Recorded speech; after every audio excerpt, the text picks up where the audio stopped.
let's talk a little bit about composition. The composition is the basic overall design of your page.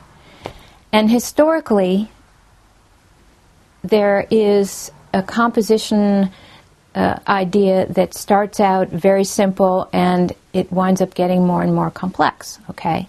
In the beginning, when there was just the Roman square capitals, which are the ones that jumped onto the page from the monumental Romans, what you had was basically a kind of massed, I would call that a massed lining. And in fact, there wasn't much in the way of differentiation between big letters and small letters. That came gradually.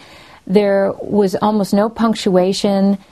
That in itself is a kind of constant changing, distinguishing, getting more specific. So it's almost as if we can think of history, our magical history tour, as being the history of one psyche and how things become realized.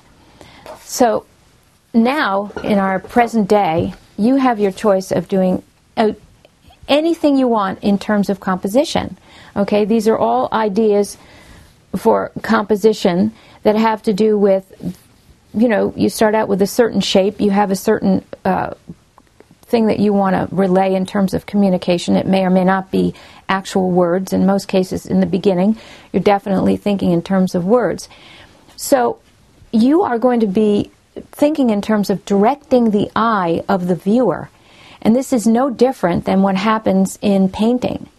And it's no different even than what happens when you're looking at a movie. Every single frame of the movie has a certain design to it.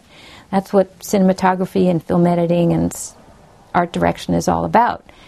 So there is a kind of drama that goes along with this. I would say that in general, you want to think in terms of having no more than 3 changes. But you do kind of want to have, you don't want it to be completely mass lining until you get so abstract and marvelous that you can do things like that. But you see, 1, 2, 3. So I would say that's a good rule of thumb.